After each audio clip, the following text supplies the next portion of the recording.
आप देख रहे हैं इंडिया न्यूज, सबसे पहले देश। आपके साथ मैं रचना बंसल। राजस्थान के शिक्षा मंत्री हैं मदन दिलावर। एक बड़ा ऐलान भी कर दिया है और एक बड़ा बयान भी दे दिया है और इस बयान को लेकर चौतरफा चर्चा भी हो रही है और इस पर रिएक्शंस तमाम तरीके के सामने आ रहे हैं। मदन दिलावर जो कि राजस्थान में शिक्षा मंत्री हैं, उनका ये कहना है कि स्कूलों में अब अकबर महान नहीं पढ़ाया जाएगा। महाराणा प्रताप से बड़ा महान कोई है नहीं। अकबर ने कई साल तक भारत को लूटा। आक्रमणकारी को महान बताना मूर्खता थी जिसे बदला जाना चाहिए। वो कह रहे हैं कि महाराणा प्रताप का अपमान है। महान तो महाराणा प्रताप थे, अकबर तो आक्रमणकारी था, उसे महान बताना मूर्खता थी। और वो ये कह रहे हैं कि हम सुनिश्चित करेंगे कि स्कूलों में ये कहानी ना पढ़ाई जाए और अगर ऐसा हो रहा है तो हम तुरंत उन किताबों को जला देंगे। ये नीति हम खत्म कर देंगे जहां अकबर को महान बताया जाए। हालांकि ये पहली बार नहीं है जब रक्षा मंत्री माफ कीजिए राजस्थान के शिक्षा मंत्री ने इस तरह की बात कही हो। राजस्थान के शिक्षा मंत्री मदन दिलावर ने कहा है कि अकबर की तुलना महाराणा प्रताप से करना और उसे महान बताना मूर्खता थी। ये मेवाड़, राजस्थान और आन बान शान के प्रतीक महाराणा प्रताप का अपमान है। महाराणा प्रताप हमारे संरक्षक थे जिन्होंने झुकना कभी स्वीकार नहीं किया। शिक्षा मंत्री ने स्कूली पाठ्यक्रम में बदलाव को लेकर कहा कि हमने सभी कक्षाओं की किताबें देख ली हैं।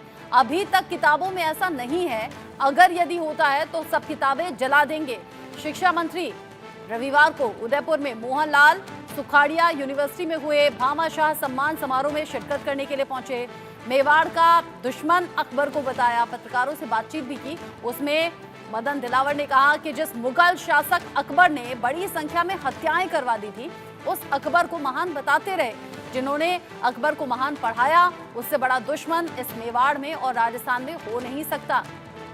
वो कहते हैं कि मैं आपके सामने शपथ लेकर निवेदन करता हूं कि राजस्थान की किसी भी किताब में कभी भी अकबर जैसे लुटेरे, आक्रमणकारी, बलात्कारी को सम्मान नहीं दिया जाएगा। वो महाराणा प्रताप से बड़ा भला कैसे हो सकता है? वो तो लुटेरा और आक्रांता था, वो महान कैसे हो सकता है? ऐसे व्यक्ति को सम्मान देने वाले कभी भी ऊपर नहीं आ पाएंगे, पाताल में जाएंगे। राजस्थान के शिक्षा मंत्री मदन दिलावर का ये बयान अब चर्चा में बना हुआ है। बिना बाजार लगा करके महिला को उठा कर ले जाता था, दुष्कृत्य करता था। जिन्होंने 40,000 लोगों का, बच्चे, महिलाओं, पुरुषों का वध एक ही दिन में किया। और ऐसा करते जो पंडित थे, उनकी जो जनेऊ इकट्ठी की गई तो साढ़े 74 किलो जनेऊ थी। इतने लोगों को मारा गया। ऐसे व्यक्ति को हमारे यहाँ महान पढ़ाते रहे, अकबर को महान पढ़ाते रहे। मैं समझता हूं जिन्होंने अकबर को महान पढ़ाया, उससे बड़ा दुश्मन इस मेवाड़ का और राजस्थान का तो हो नहीं सकता है। मैं आपके सामने शपथ लेकर के निवेदन करता हूं, अब राजस्थान की किसी भी किताब में कभी भी अब अकबर, लुटेरे, आक्रमणकारी, बलात्कारी को सम्मान नहीं किया जाएगा।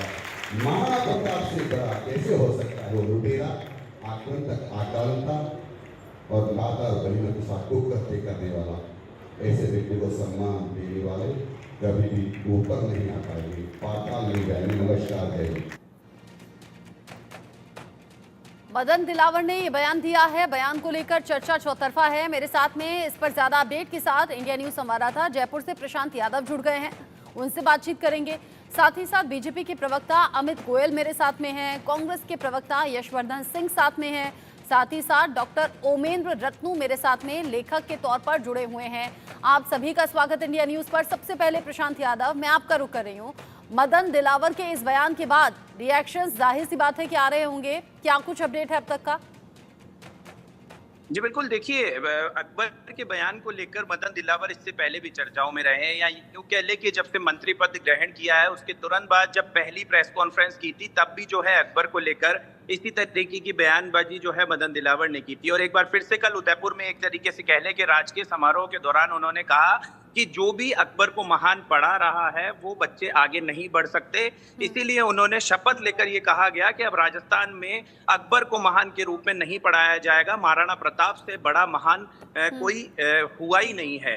लगातार जो है लोगों की इस पे प्रतिक्रिया आ रही है। जो लोग हैं वो उदयपुर में जब उस समारोह में जो मौजूद थे, उन्होंने जो है पूरे हर्ष और उल्लास के साथ मदन दिलावर के इस बयान पर तालियां पीटी और एक तरीके से कह ले कि खुशी जाहिर की। मगर अब जो बयानबाजी है वो लगातार देखने को मिल रही है। इससे पहले भी जो है मदन दिलावर अकबर के बयान को लेकर चर्चाओं में बने हैं। जो लोग हैं उनकी अलग अलग तरीके से प्रतिक्रिया आ रही है। कुछ लोग जो है विरोध भी जता रहे हैं, मगर विरोध जताने वाले लोगों की संख्या बेहद कम है और महाराणा प्रताप को पढ़ने वाले लोगों की खुशी ज्यादा है। जी, डीएनए टेस्ट वाला बयान भी इन्होंने ही दिया था ना, अगर गलत नहीं हो तो प्रशांत?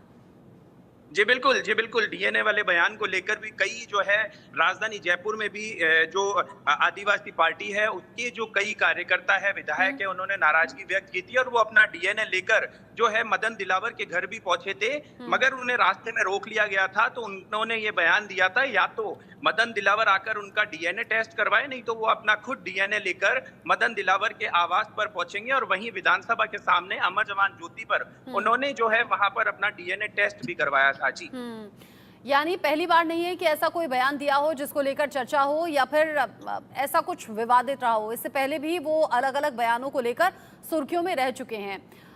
डॉक्टर उमेंद्र रत्नू, चूंकि आप लेखक हैं, इस खबर को कैसे देखते हैं आप, इस बयान को कैसे देखते हैं? बहुत सकारात्मक ढंग से देखता हूं और मैं एक कदम और आगे बढ़ाता हूं कि एक इतिहास पुनर्लेखन आयोग का गठन इस सरकार को करना चाहिए। और जो गंदगी जो मध्यकालीन इतिहास के अंदर हमारे बच्चों को पढ़ाई जा रही है, केवल प्रताप क्यों, जो मैंने पुस्तक लिखी है महाराणा, उसमें बापा रावल से लेकर के महाराणा राज सिंह जी तक का इतिहास। और मैं चुनौती देता हूं वामपंथियों को, कांग्रेसियों को कि आए और टेबल पर आकर आमने सामने डिस्कशन कर लें। आप अकबर को महान बताते हैं, हम प्रताप को महान बताते हैं, जनता निर्णय कर लेगी। अच्छा, यानी आपका कहना है कि कांग्रेस ऐसा करती है कि अकबर को महान बताती है। मैं यशवर्धन जी से पूछ लेती हूँ। मिनिस्टर का बयान था इनका जब इनकी सरकार थी।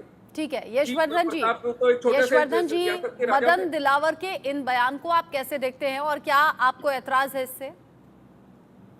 देखिए, मदन दिलावर साहब बजरंग दल से आते हैं और वो लगातार अपनी जो स्किल्स है उनको दिखाते हैं इस तरीके से, इस तरह के बयान देकर। इस तरह के बयानों का न तो अकबर से कोई लेना देना है, न इनको महाराणा प्रताप से कोई मतलब है।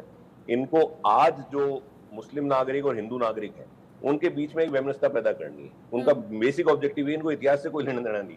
ये बार बार करते हैं, जैसे भील समाज के बारे में इन्होंने कहा, कहने के बाद में फिर माफी मांग ली। तो इस तरह के विवादित बयान देना इनका शुमार है। और मैं आपके माध्यम से सारे दर्शकों को एक बात बताना चाहता हूँ कि भाजपा और आरएसएस लगातार एक दुष्प्रचार करती है कि साहब इन्होंने तो मुगलों की हिस्ट्री पढ़ाई, मुगलों की हिस्ट्री पढ़ाई। 6ठी, 7वीं और 8वीं सीबीएसई बोर्ड की बता रहा हूँ, 6th, 7th, 8th में 33 चैप्टर है पूरे। 33 में से केवल 2 चैप्टर मुगल हिस्ट्री के बारे में, केवल 2। 33 में से केवल 2, और उनको भी आप पढ़ लीजिए। उनमें भी जो भी एक हिस्ट्री एक साइंटिफिक अप्रोच से लिखी जाती है। आज जैसे अकबर की बात की जा रही है, मैं रशिया पढ़ा हूँ, वहां पे पीटर महान थे।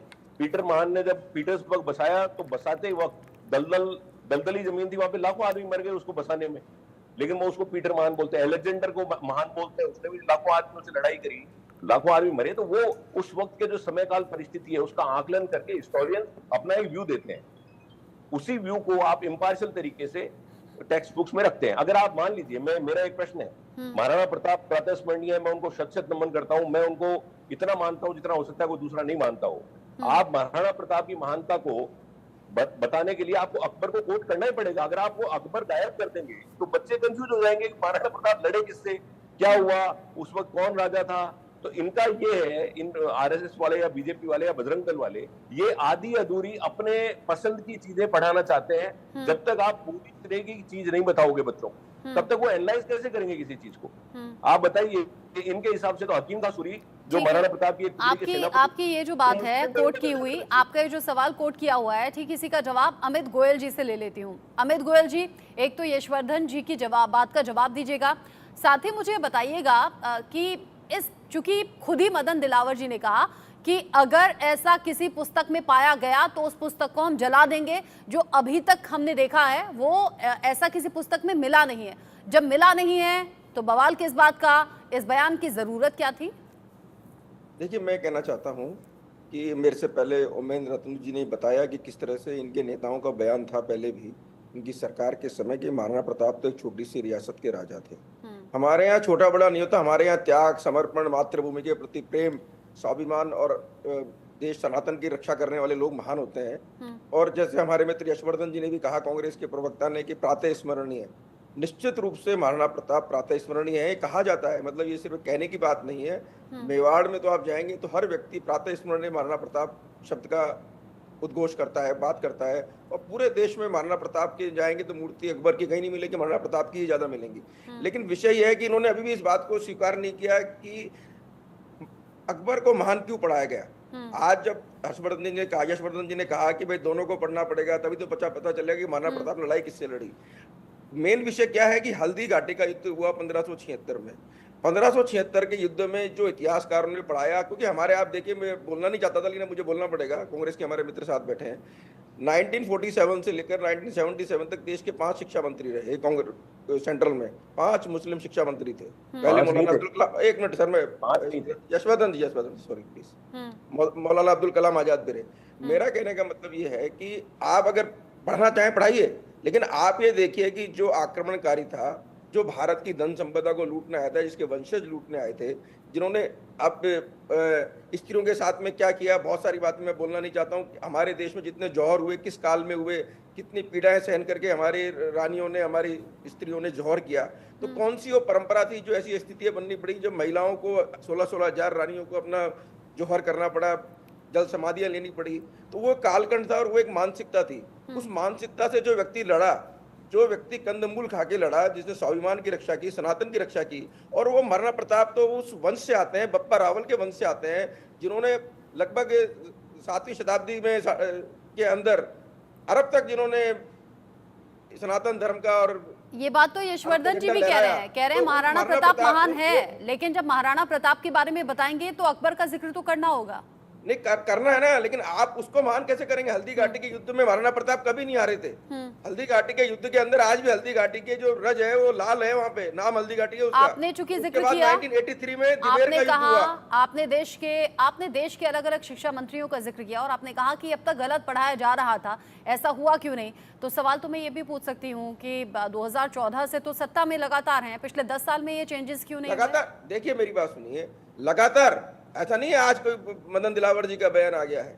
हमारा तो हमेशा से मानना है कि भारत के इतिहास को कुछ लोगों ने इस तरह से पढ़ाया जिस तरह से कि हिंदू कम्युनिटी जो है वो अपने आप को डिमोरलाइज महसूस करे और किसी को ग्लोरीफाई किया गया, जबकि ग्लोरीफाई उन लोगों को करना था जिन्होंने अरब जाके, तुर्क जाके, सिंधु तक बाकायदा अपना सनातन धर्म का परचम लहराया, भारत का परचम लहराया। और आप ये देखिए 7वीं शताब्दी के बाद में लगभग 1192 तक कोई मुगल आक्रमण नहीं हुआ। पहला आक्रमण मोहम्मद बिन कासिम के नेतृत्व में हुआ 7वीं शताब्दी में हुआ। मैं ये नहीं कहूंगी कि आपके तर्क गलत हैं, मैं ये भी नहीं कहूंगी कि आपकी मांग गलत है, लेकिन मैं ये जरूर पूछना चाहूंगी कि ये पिछले 10 साल में क्यों नहीं हुआ?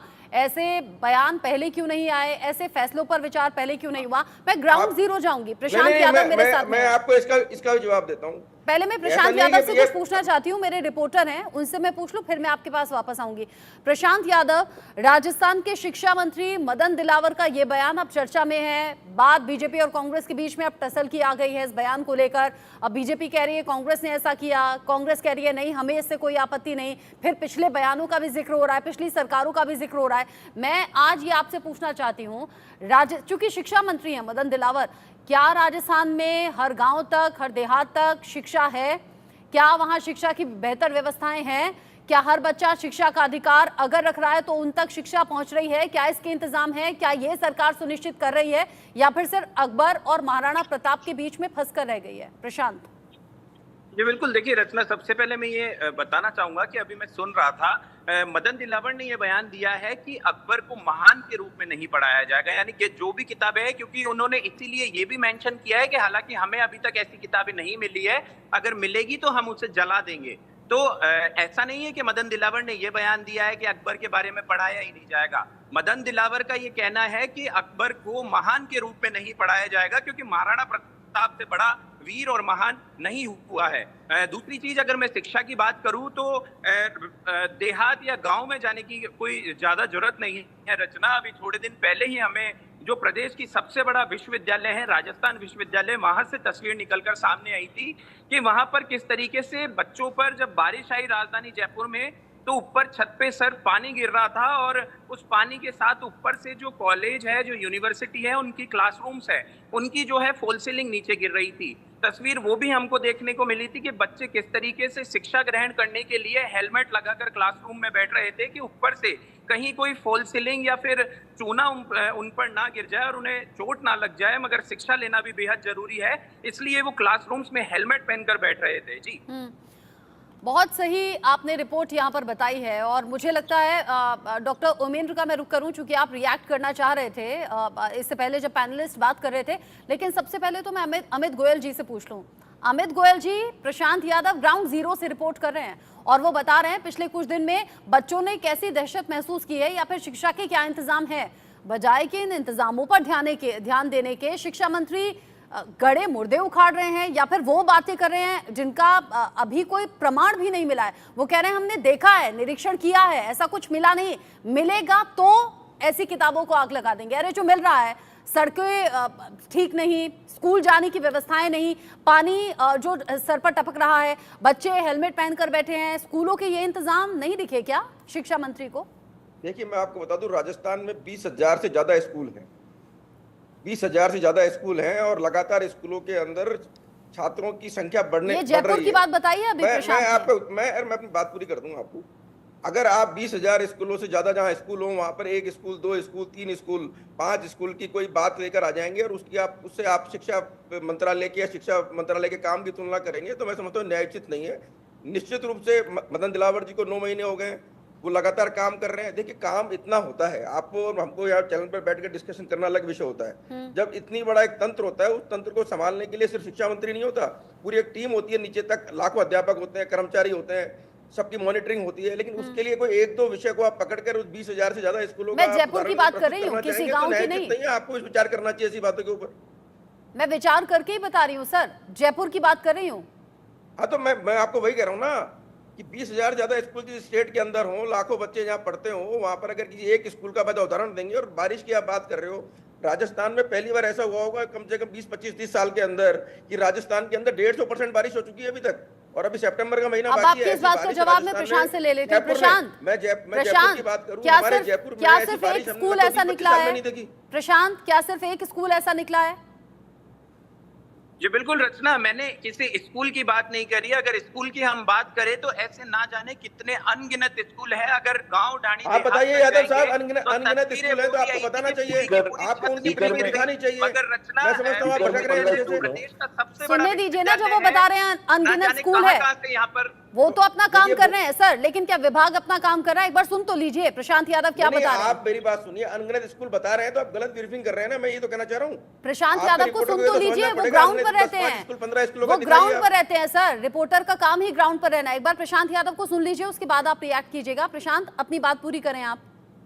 रचना, अमित जी अभी कह रहे थे कि मदन दिलावर को 9 महीने हो गए हैं। मैं उनसे ये पूछना चाहूंगा कि 9 महीने में बतौर शिक्षा मंत्री मदन दिलावर का शिक्षा विभाग में या शिक्षा मंत्रालय में या शिक्षा के क्षेत्र में विकास के लिए ऐसा क्या बड़ा निर्णय लिया जो हम कह सकते हैं कि 9 महीने में एक बड़ा निर्णय है?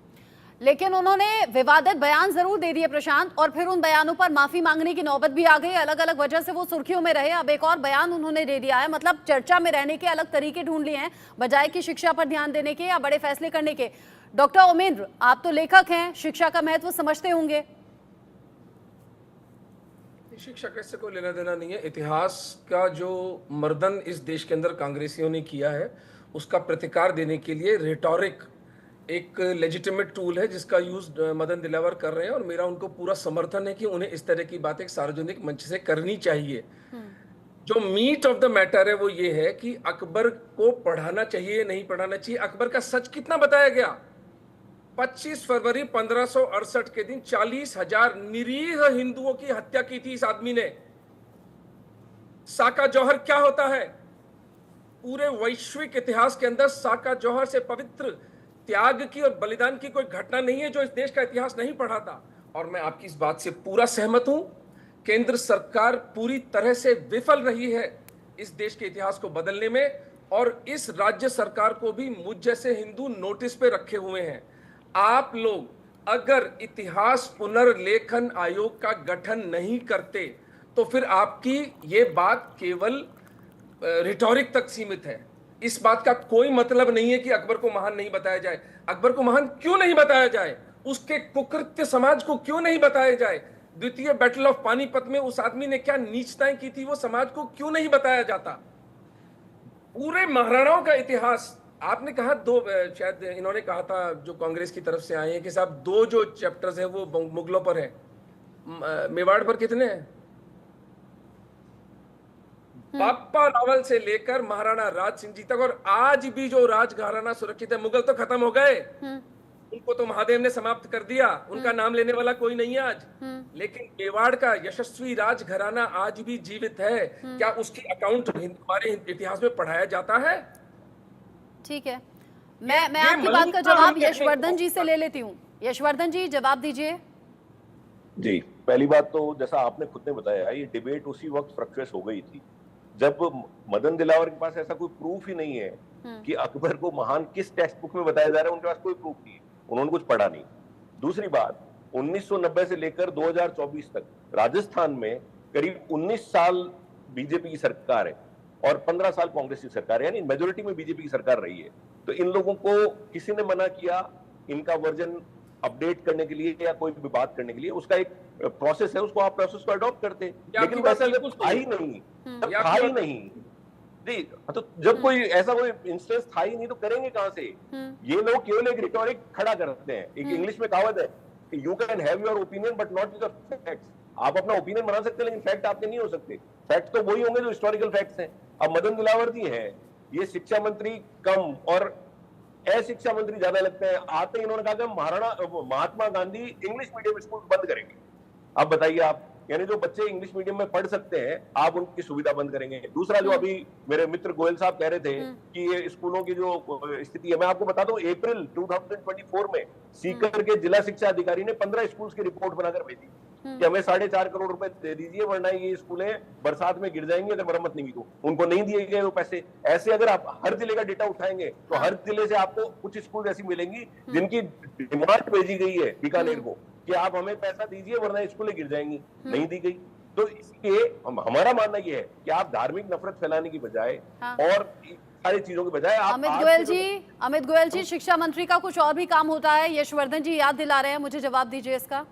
देखिए, यशवर्धन जी ने कहा कि अप्रैल में शिक्षा अधिकारी सीकर, मैं अपनी बात, अरे महाराज मेरी बात पूरी कर दूं। यशवर्धन जी, एक मिनट।